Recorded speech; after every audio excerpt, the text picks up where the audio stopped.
Topic natin, impeksyon sa puwerta ng babae. Gusto nyo bang malaman ano ang tatlong dahilan? Yung una, yung tinatawag na yeast infection, Makati yan. May tinatawag din na bacterial vaginosis dahil sa bacteria at meron din dahil sa parasite of protozoa, Trichomonas. So magbibigay tayo ng mga senyales, symptoms, sintomas, paano nyo malalaman alin ba yung nagkaroon kayo. So, umpisahan natin sa yeast infection. Ang sintomas nito, mahapdi.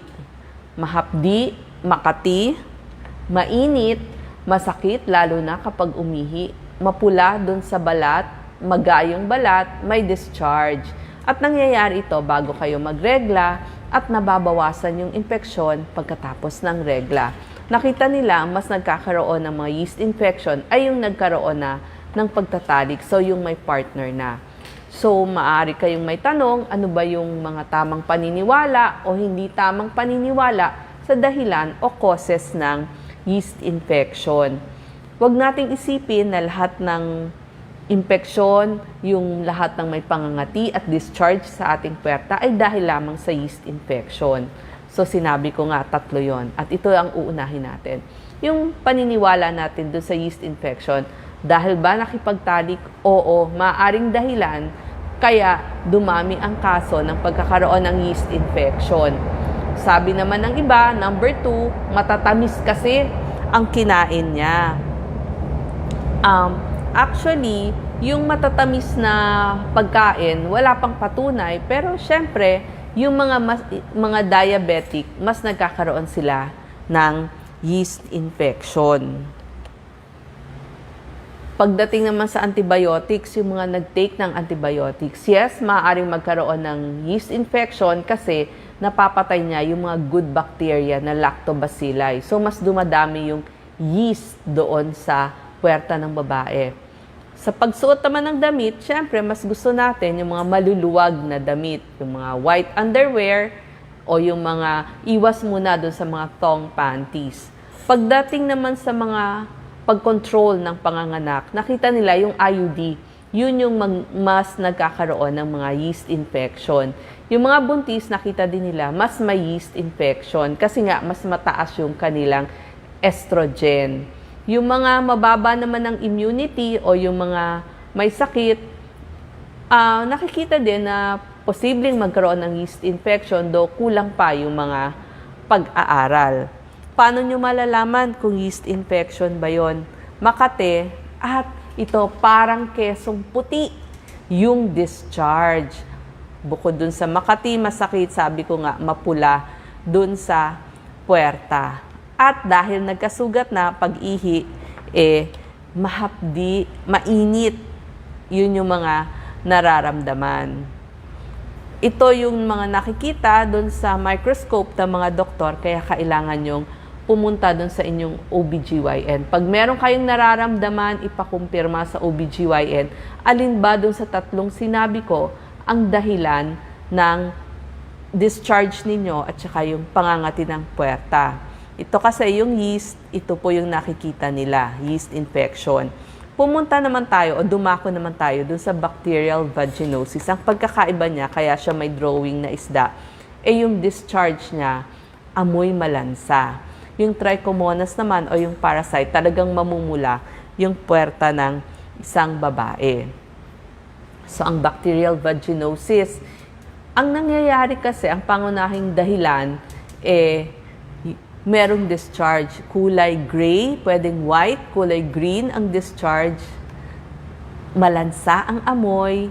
Ganon din, mainit, masakit kapag umiihi kasi nga nagkaroon ng pangangati at syempre, nakamot nyo yon. Dapat ang puwerta ng babae, acidic. Kaya, para yung lactobacilli o yung good bacteria ay mapatay niya yung mga bad bacteria. Ang problem sa bacterial vaginosis, mas dumadami yung bad bacteria at namamatay yung good bacteria. So, yan po.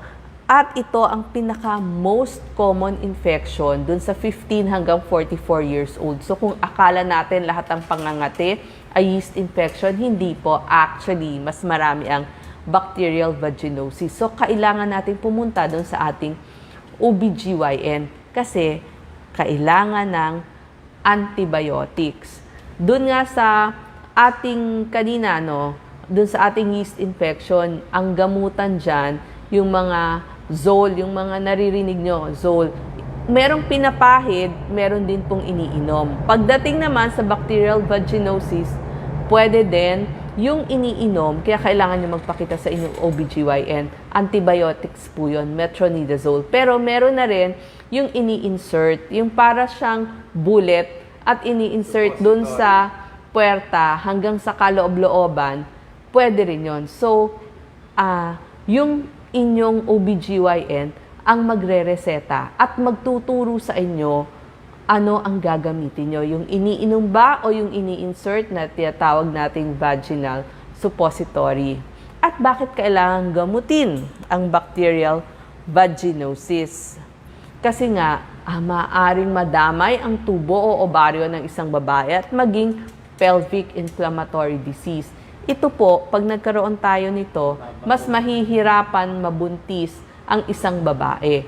O kung buntis naman ang isang babae at na-infect yung tubig dun sa bahay bata, maaring magdulot ng maagang panganganak. 7 times increase ang rupture ng panubigan. So, dapat ginagamot ang bacterial vaginosis. At dahil bacteria yan, ang katapat niyan ay antibiotics. So, yan nga, may creams, may vaginal suppository, at meron ding iniinom. So, yung inyong doktor na ang magbibigay sa inyo alin ang nararapat. Pumunta naman tayo sa ikatlong dahilan kung bakit nagkakaroon ng makati at ma-discharge na puwerta. Yung tinatawag nating trichomonas, parasite yan, protozoa. Ang gamutan dyan, antibiotics din, metronidazole, kamukha dun sa bacterial vaginosis, pareho sila.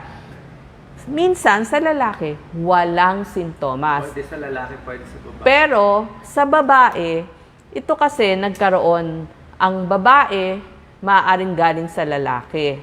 So, yung lalaki ang nagbigay ng trichomonas dun sa babae. So, kailangan silang gamutin pareho. So, ano muna yung sintomas at ano yung pagkakaiba niya dun sa yeast infection tsaka sa bacterial vaginosis? Yung mga kalalakihan, minsan walang sintomas. Minsan may puting discharge at minsan masakit-sakit pag umiihi. Pero yung mga babae nagkakaroon ng iritasyon. So, makati din. So, makakamot mo. Yung may discharge din naman sila. At, syempre, kailangan gamutin kasi maa-affect din niya yung pagbubuntis. Ang kulay ng discharge ng babae. Pwedeng gray, pwedeng yellow, makati, mainit, namamaga. Sabi ko nga, kaya nga may drawing kanina ng strawberry kasi mamumula talaga doon sa cervix, lalo na doon sa loob. Kaya kailangan nyo pumunta sa OBGYN nyo. Kasi yung OBGYN o yung doktor lamang ang makakakita sa loob ng puwerta kung talagang pulang-pula na. Ito naman sa lalaki, pwedeng may puting discharge, mainit din kapag sila ay umiihi at parang gustong umihi palagi. So, yun yung mga pagkakaiba. At merong mga test na ginagawa ang doktor pagpunta ng Mrs. at Mr. sa kanilang OBGYN. Pwede pong sumama si Mr. pag nagpagamot si Mrs. Or pwede rin sa urologist.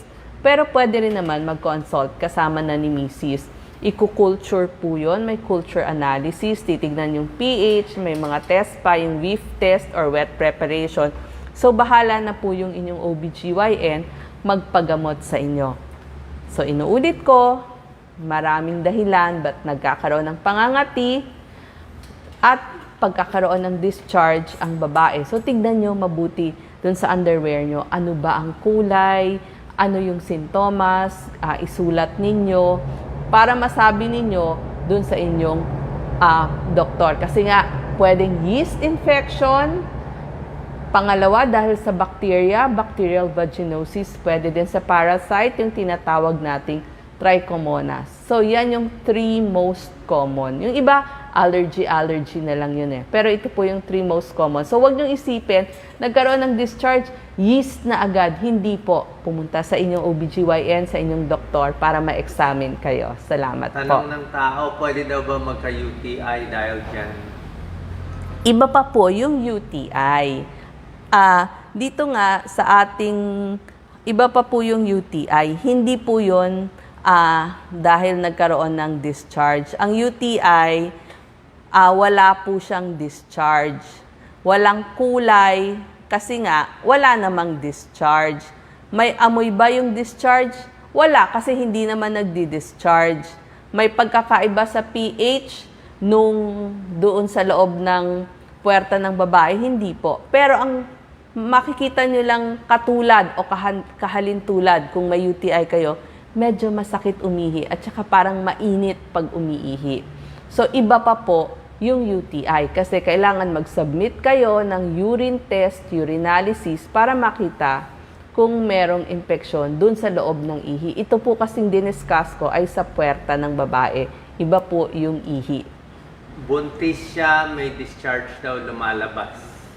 Sabi ko nga, normal magkaroon ng discharge sa babae, pero kung puti lamang, ay okay lang. Pero itanong nyo po, di ba meron naman kayong monthly check-up doon sa inyong OBGYN? So, ikwento ninyo, depende doon sa sintomas na sinabi ko. Okay, maraming salamat po.